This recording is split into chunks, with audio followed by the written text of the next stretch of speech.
Hello guys, welcome back to my channel. जैसे आपको पता ही है, हमने क्रिटिसिज्म की शुरू की है पूरी की पूरी सीरीज, और आज हम मैथ्यू आर्नोल्ड तक पहुंच चुके हैं। लेकिन इस before we start discussing Matthew Arnold, मुझे आपको कुछ चीज़ें बतानी है। वो ये है कि सबसे पहले, if you are an UGC NET aspirant, आपको पेपर 1 पेपर 2 के नोट्स कैसे प्रिपेयर करनी, इस रिगार्डिंग इन्फॉर्मेशन चाहिए तो please do visit my channel, जहाँ पे मैंने इस रिगार्डिंग पूरी वीडियोज़ डिटेल में बना के रखी है कि what is the right procedure to make notes. और साथ ही साथ, if you are someone who is a BA और MA student and finding it hard to write your answers, आप मेरी चैनल विजिट कर सकते हो, जहाँ पे मैंने लिटरली अपनी आंसर शेयर करके बताया कि how you should frame structure answer so that you can score maximum marks in your English literature exams, right? So without wasting much time, let's get into today's topic of discussion. So जैसे आपको पता ही है, before we get into the criticism, हम थोड़ा सा author को समझते हैं। और मैथ्यू आर्नोल्ड की तो तीन क्रिटिसिज्म्स पूछी जाती है, सो आर्नोल्ड का थोड़ा सा बैकग्राउंड पता होना इसके लिए बहुत ज़रूरी है ना। Matthew Arnold was an English poet and cultural critic. He was the son of Thomas Arnold, the headmaster of Rugby School, and brother of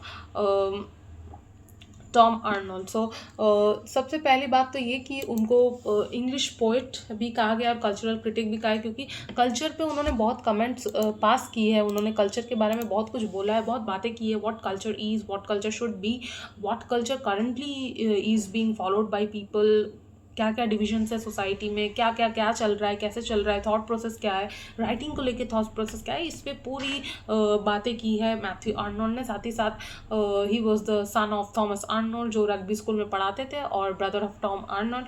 और also he has been characterized as a sage writer. Now who is sage, किसको sage का दर्जा किसको मिलता है? A person who educates the entire humanity, a person who has the capacity to move the entire humanity, to inspire the entire humanity, right?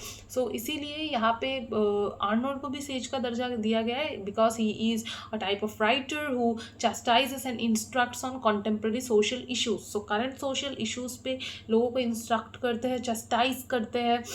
सो या इसीलिए इनको says writer कहा गया है. साथ ही साथ ही was also an inspector of schools for 35 years and supported the concept of state regulated secondary education. So या ये कुछ उनकी प्रपोजल्स थी towards the education system. So ये है. अब let's get into the criticism. Now पहली क्रिटिसिज्म जो उनकी यूजीसी नेट में रिपीटेडली पूछी गई है, वो है the function of criticism at the present time, जो कि 1864 में पब्लिश्ड है. नाउ यहाँ पे कुछ इंपॉर्टेंट पॉइंट्स है कि फर्स्टली ही टॉक्स अबाउट डिसइंटरेस्टेडनेस. ये प्रपोज किया है आर्नोल्ड ने. अगर आपने मेरा जॉन कीट्स का वीडियो देखा, वहाँ पे मैंने कंसेप्ट बोला है कैमिलियन पोएट. कैमिलियन मतलब गिरगिट. सो अ पर्सन, वहाँ पे कहा है कि कीट्स ने कहा है the poet is the most unpoetical thing of everything. क्यों? क्योंकि he should be like a vacant thing जिसके अंदर कुछ नहीं है. और according to the requirement of poetry, the person should have the capacity to अपने आप को उस रूप में ढाल लेने का एक नॉलेज, एक कैपेसिटी होनी चाहिए पोएट में. सो यहाँ पे आर्नोल्ड का भी सेम कहना है कि disinterestedness is very important because it is the essence of criticism. Keats ने वो एज अ पोएट कहा था, आर्नोल्ड एज अ क्रिटिक कह रहे हैं. आपको डिसइंटरेस्टेड होना बहुत ज़रूरी है. आप ऐसा नहीं दिखा सकते कि आप बहुत ज़्यादा उसमें इमर्स हो गए हो. ऐसा नहीं होगा. You have to maintain a distance from that work and it should be objective and impersonal. आपका जो क्रिटिसिज्म है वो ऑब्जेक्टिव होना चाहिए, और सबसे बड़ा बात इम्पर्सनल होना चाहिए. ऐसा नहीं है कि if you are personally related to someone, या if you are in a relationship with someone जिसका आप क्रिटिसिज्म लिख रहे हो, एनी सॉर्ट ऑफ रिलेशनशिप, आप उस तरीके से because you are invested in that person in any way, आप उस इंसान को अननेसेसरीली प्रेस कर रहे हो, या आप अगर गुड टर्म्स पे नहीं हो तो अननेसेसरीली क्रिटिसाइज कर रहे हो. ऐसा नहीं होना चाहिए. Disinterested, a safe distance should be maintained between you and that work of criticism. और आपको जेन्युइनली आपको जो फील होता है कि वो है वहाँ पे, you can say it, but you can not be very subjective and very personal. You have to be objective and impersonal when it comes to criticizing something. अच्छा, उसके बाद creative power should be ranked higher than critical power. ये obvious सी बात है। अगर आप blooms taxonomy भी देखते हो, वहाँ पे भी क्रिएटिव पावर को ज़्यादा इंपॉर्टेंस दी गई है दैन क्रिटिकल पावर। सो ये तो ऑब्वियस सी चीज़ है। However he argues that in the contemporary era the critic's role is more necessary for preparing the intellectual atmosphere. लेकिन वो इस बात के साथ अग्री कर रहे हैं that in order to prepare an intellectual atmosphere, critic का जो कंट्रीब्यूशन है वो ज़्यादा है देन अ क्रिएटिव पर्सन। अच्छा, नाउ इसके बाद फोर्थ पॉइंट क्या है, criticism should circulate the finest cultural and intellectual achievements that is best, that is known and thought. तो क्रिटिसिज्म का काम क्या है, criticism should circulate the finest and the intellectual achievements. If you are a critic, if you are analyzing any work for the sake of criticism, and if the work is really good, it is your responsibility as a critic to praise it in the correct sense of manner. आपको उसको praise करना पड़ेगा, आपको बताना पड़ेगा why this criticism is good, why people should read it, why people should follow it. ये सब आपको बताना पड़ेगा। अच्छी चीज़ कुछ है तो दुनिया के सामने एज अ क्रिटिक लाना आपकी रिस्पॉन्सिबिलिटी है वो। अच्छा, now final point, criticism should promote intellectual freedom and not serve practical ends. मतलब सपोज एक पैटर्न है कुछ जिसमें लिखा जा रहा है, someone is going against that pattern, someone has shown that intellectual freedom. So as a critic आप उस वर्क को सिर्फ इसलिए क्रिटिसाइज नहीं कर सकते कि that work has not followed the pattern. अगर कोई वर्क पैटर्न तोड़ के भी निकल रहा है लेकिन that particular work has literally उसमें ऐसा कोई क्वालिटी है which is necessary for the society, which is necessary for the intellectual development of the society, so you need to appreciate that intellectual freedom as well and you need to promote it. और आप सिर्फ उस practical एक dice में नहीं रह सकते कि because this is how criticisms were written for this long और this is how works were written for this long, if this particular work does not follow that criteria I will reject it. No, being a critic, if you see someone has shown the audacity to break that pattern and go against that thing, और वो कुछ नया लेकर आ रहे हैं, कुछ नया लिख कर दिखाना चाह रहे हैं जिसमें दम है, जो कि सोसाइटी को लिटरली अच्छे से कंट्रीब्यूट कर सकता है in a positive manner, being a critic you have to promote it and support it. अच्छा, उसके बाद नेक्स्ट स्लाइड में मूव करते हैं। ये ऑब्वियसली आप देख सकते हो कि क्रिटिसिज्म यहाँ पे चेंज हो रहा है। यहाँ पे आप कल्चर एंड अनार्की को देख सकते हो। तो an essay in political and social criticism, ये 1869 में लिखा गया। Now it is a series of periodical essays by Matthew Arnold. It was first published in Cornhill magazine and collected as a book in 1869। Okay, so ये दो introductory statements है इस work के। पहला टर्म जो आपको यहाँ पे मिलता है वो है state and culture. Now he advocates a strong state to guide and spread education and true culture.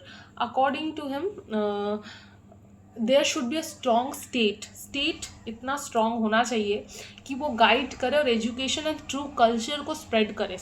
ऐसा होना चाहिए state in real terms, right. State कैसा होना चाहिए कि वो ट्रू एजुकेशन, सही एजुकेशन को स्प्रेड करे और कल्चर, ट्रू कल्चर को प्रमोट करे। ठीक है, उसके बाद sweetness and light. Now culture refines intellect and morals, it is the pursuit of human perfection through beauty and reason. Now sweetness and light में क्या कहा है आर्नोल्ड ने, culture refines intellect and morals. Culture क्या करता है, आपके intellect और मोरल्स को रिफाइन करता है, आपको बताता है एक कल्चर ही कि how you should behave in a particular given situation, right. आप बचपन से जब आप जिस घर में आप बड़े होते हो आपको क्या सिखाया जाता है, you should respect your elders, you should love your younger once, you should not try to go against your elders, ये सब आपको सिखाया जाता है। So your culture frames your intellectual and your moral values. So also it is the pursuit of human perfection through beauty and reason. Human perfection कहाँ से आता है, through beauty and reason. Beauty और सबसे बड़ा रीजन, इंटेलेक्ट से human perfection achieve होता है। तो this is what sweetness and light के बारे में आपके थॉमस आर्नोल्ड ने बात किया है। नाउ हिब्राइज्म मतलब मोरल रिजिडिटी एंड ओबीडियंस, इसके लिए जो टर्म दिया गया है वो है हिब्राइज्म। एंड हेलेनिज्म मतलब intellectual freedom and aesthetic development. उसके बाद 3 डिविजन्स दिए उन्होंने, बर्बेरियंस, फिलिस्टीन्स एंड पॉपुलस। बर्बेरियंस मतलब जो एरिस्टोक्रेटिक क्लास है या जो एलिटिस्ट people है, philistines are the middle class people and populace are the working class people. No barbarians के बारे में अरिस्टोटल ने क्या कहा है, honours and manners but shadow culture, मतलब उनमें ऑनर है और मैनर्स है लेकिन उनका कल्चर बहुत शैलो कल्चर है। ठीक है, कल्चर ऐसा कल्चर नहीं कि फॉलो किया जाए, बहुत शैलो कल्चर है उनका, एलिटिस्ट होने के बाद भी। उसके बाद फिलिस्टीन्स या मिडिल क्लास क्या है, मटेरियलिस्टिक, मटेरियल के पीछे बहुत ज़्यादा भागते हैं, दे love that material thing, property चाहिए, ऑर्नामेंट्स, गोल्ड चाहिए, मटेरियलिस्टिक आइडिया है बहुत ज़्यादा, ज़मीन चाहिए ये। और पॉपुलेस या working class culture, working class का क्या कल्चर है, अनरिफाइंड एंड अनएजुकेटेड। वो क्योंकि अनएजुकेटेड है, unrefined way, they don't know how to behave in a certain way. This is said by Thomas Arnold again. ये थॉमस सॉरी ये Matthew Arnold का point of view, Thomas Arnold नहीं, Thomas Arnold तो उनके पापा थे, Matthew Arnold का point of view है। अच्छा, उसके बाद the touchstones. Now what are the touchstones, very important. Touchstones, जब भी आप मैथ्यू आर्नोल्ड की बात करते हो ना, touch stones become very important. क्यों? क्योंकि they are the short passages या फिर even single lines of classic poetry besides which the lines of other poets may be placed in order to detect the presence और absence of a high poetic quality. ये important है। आप जब suppose आपने as an individual कोई poetry लिखी, अगर मुझे कंपेयर करना है और जानना है कि रियल टर्म्स में आपकी जो पोइट्री है वो बहुत ज़्यादा अच्छी है या नहीं, मैं कैसे कंपेयर करूँगी? मैं किसी ग्रेट की पोइट्री के पास आपकी पोइट्री रखूँगी, आपके पोइट्री के स्टैंडर्ड को समझने के लिए, आपकी पोइट्री के लेवल को समझने के लिए। This is what touch stone is. ठीक है, सो these passages are drawn from various exemplifying high seriousness and universal human appeal, allowing comparison across time and cultures. Irrespective of time, irrespective of culture, मैं क्या करूँगी, जो बहुत अच्छी pieces of writings हुई है उसके साथ आपके वर्क को मैं कंपेयर करूँगी। ठीक है, नाउ किस किस के वर्क्स को या किस किस को टच स्टोन के हिसाब से देखा है आर्नोल्ड ने? होमर को देखा है, दांते को देखा है नॉन इंग्लिश पोइट्स में, और इंग्लिश में उन्होंने शेक्सपियर एंड मिल्टन को देखा है। चौसर को उन्होंने रिजेक्ट किया है, लेकिन कारण है, उन्होंने चौसर को इसलिए रिजेक्ट नहीं किया था क्योंकि उनको उनके वर्क्स पसंद नहीं आए थे, लेकिन एज के पैरामीटर पे नहीं पसंद आए थे चौसर आर्नोल्ड को। और आर्नोल्ड का जो बेसिक आर्ग्यूमेंट था वो ये था कि Chaucer as a poet was very good, no doubt in that, लेकिन the age from which he came, जहाँ पे उतना ज़्यादा डेवलपमेंट नहीं था, उस बेसिस पे उन्होंने रिजेक्ट किया है चौसर को, कि क्योंकि उनका एज ही डेवलप नहीं था, तो उनके वर्क्स कहाँ से डेवलप्ड होते हैं? उतना एबंडेंट नहीं था उस टाइम पे राइटिंग स्टाइल, उतना लोगों का इंटेलेक्चुअल लेवल शायद उतना हाई नहीं था उस टाइम पे, तो इसीलिए our Matthew Arnold has rejected this person. Now the method seeks to provide a real estimate free from personal taste और historical bias, focusing on moral, intellectual and aesthetic value. अब real estimate क्या है? Real estimate ये है कि जब आप touch stones में कंपेयर कर रहे हो, आप पर्सनल और हिस्टोरिकल बायस को नहीं ले सकते। आप ये नहीं बोल सकते कि पर्सनल टेस्ट मुझे नहीं पसंद आ रहा है इसलिए नहीं, ये क्राइटेरिया नहीं। और हिस्टोरिकल बायस की हिस्ट्री में कैसा ऐसा कुछ लिखा नहीं गया है, how dare you write it, ऐसा कुछ आप नहीं कर सकते।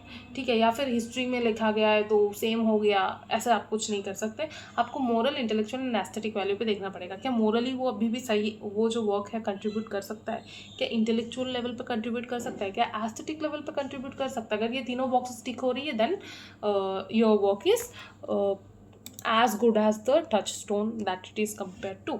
अच्छा, ना उसके बाद the works used by Arnold as touchstones are. अब कुछ पैसेजेस, कुछ डायरेक्ट पैसेजेस ली गई थी आर्नोल्ड के द्वारा to show what touchstone in real sense is. तो पहले तो था Helen's words about her wounded brother, brother नहीं ब्रदर इन लॉ बोल सकते हैं हेक्टर के लिए, क्योंकि हेक्टर ने कभी भी हेलेन को कोई गलत बात नहीं कही थी, कोई गलत वर्ड्स यूज़ नहीं किए थे, और हमेशा काइंडनेस दिखाई थी हेलेन के तरफ। ये था पहला पैसेज। सेकंड था एक्लिस वर्ड टू प्राइम। जब एक्लिस बात करता है प्राइम के साथ, जब प्राइम अपने बेटे हेक्टर की बॉडी डिमांड करने के लिए आता है एक्लिस के पास, ये था सेकंड वाला। और third was from Paradise Lost book 1। So ये 3 जगह के पैसेजेस ली गई थी। Now according to Matthew Arnold, the touchstones help us test the truth and seriousness that constitute the best poetry. हमें क्या पता करने में हेल्प करते हैं कि which poetry is the best one, जो मैंने आपको स्टार्टिंग में भी बताया। The touchstones are the lines and expressions of the great masters which you already know. I don't need to explain this to you again. और उसके बाद क्या है, the study of poetry, उसी वर्क से फर्दर क्रिटिसिज्म है ये। Arnold argues that poetry is uniquely excellent art form and that due to its virtues it has a high density in human affairs. So poetry is a uniquely excellent art form according to Arnold. बहुत ज़्यादा exceptionally बहुत अच्छी art form है ये, और उसके अंदर कुछ ऐसे वर्च्यूज़ है, कुछ ऐसे पॉजिटिव पॉइंट्स है, कुछ ऐसी गुडनेस है जिसके वजह से it has a high density in human affairs. मतलब ह्यूमन अफेयर्स को अगर किसी तरीके से कोई चीज़ कंट्रीब्यूट कर सकती है वो है पोइट्री। ना poetry as a substitute for religious poetry provides moral and secular guidance. Religious poetry के अलावा poetry is something that can provide you moral and secular guidance. तो रिलीजियस पोइट्री को सब्सटीट्यूट क्या कर सकती है, एक अच्छी पोइट्री जो कि आपको मोरल एंड सेक्युलर गाइडेंस दे। उसके बाद एक स्टेटमेंट है, poetry is a criticism of life under the conditions fixed for such a criticism by laws of poetic truth and poetry beauty. So poetry क्या है, क्रिटिसिज्म ऑफ लाइफ है, किस conditions के अंदर, पोएटिक ट्रूथ और poetic beauty के conditions के अंदर। फोर्थ पॉइंट क्या है, in this work he refers to high seriousness as a quality of great poets and quotes John Milton to prove the same. So high seriousness जो हमने discuss कर ही लिया है टचस्टोन्स के वहाँ पे, high seriousness is a mark of great poetry which includes depth of thought, emotion and moral appeal. Very important, high seriousness किसी poet को आप कब कह सकते, पोएम को कब कह सकते हो कि इसमें बहुत ज़्यादा हाई सीरियसनेस है, जब थॉट में डेप्थ है, इमोशन में डेप्थ है और मोरल पावर में डेप्थ है, राइट। सो उसके बाद the future of poetry is immense because in poetry our race as time goes on will find an even surer and surer stay. So poetry को immense क्यों कहा गया है, क्योंकि our race as time goes on, जैसे समय बीतता जाएगा, will find even surer and surer stay. हम हो सकता है चले जाए, but through poetry we will continue to live. Matthew Arnold has died long ago, right? But he still continues to live only because of his work. और इसका श्रेय वो देते हैं पोइट्री को। If even after his death, if he still continues to live, उनका कहना है कि future of poetry is immense. क्योंकि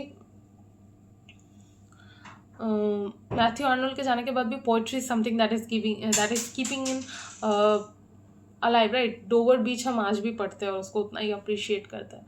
उसके बाद लास्ट पॉइंट क्या है, the two famous fallacious evolutions of poetry according to Arnold are personal estimate and historical estimate, जिसको हमने पहले रिजेक्ट किया है। आर्नोल्ड ने क्यों, वो पढ़ा है, पहले ही हमने पढ़ा था कि पर्सनल बायस पे आप नहीं कोई पोइट्री को रिजेक्ट कर सकते, और हिस्टोरिकल एस्टिमेट पे भी आप नहीं कर सकते। So yeah this is all that I wanted to share with you people. अगर कहीं कहीं मैंने थॉमस आर्नोल्ड कह दिया मैथ्यू आर्नोल्ड के जगह पे, तो I am sorry, I was a but explain करने में मैं इतना ज़्यादा ये हो गई कि मैंने उनके पापा का ही नाम ले लिया, एक बार में थॉमस आर्नोल्ड ही बोल दिया instead of saying Matthew Arnold. So please excuse me for that. और उसके अलावा तो क्रिटिसिज्म मैंने पूरी मेहनत लगा के आपको पढ़ाई है, जो इंपॉर्टेंट पॉइंट्स थे सब मैंने कवर किए हैं यहाँ पे। आपके PYQs, अगर आप में से कोई प्रीवियस ईयर्स क्वेश्चन सॉल्व करते हो तो रिलेट कर पाओगे आप मेरी बातों के साथ कि मैंने सब लिटरली हर प्रीवियस ईयर क्वेश्चन जो इतने दिन पूछी गई है आर्नोल्ड क्रिटिसिज्म से, सब यहाँ पे मैंने डाल दिया है। सो या सीरीज ऑलमोस्ट ख़त्म होने को आई है, क्योंकि इसके बाद TSC लेट है और वर्जीनिया वुल्फ है, उसके बाद will be done with criticism. So please do tell me what do you want me to start after this. Maybe I am planning to start theory, but yeah अगर आपके पास और भी कोई अच्छी suggestion हो, लिंग्विस्टिक्स या कुछ भी anything, you can tell me, so I can prepare notes accordingly और मैं स्टार्ट कर सकूँ। साथ ही साथ आई होप आप इंजॉय कर रहे हो इसको, आपको बहुत कुछ सीखने को, नया सीखने को मिल रहा है यहाँ से। तो अगर आपको अच्छा लग रहा है तो please do like, share and subscribe, share with your friends, ताकि वो भी उनको भी हेल्प हो जाए। सो या, this is all that I wanted to say to you, and this is all that I wanted to share with you. So thank you for patiently hearing me, and see you in the with the next video. Bye.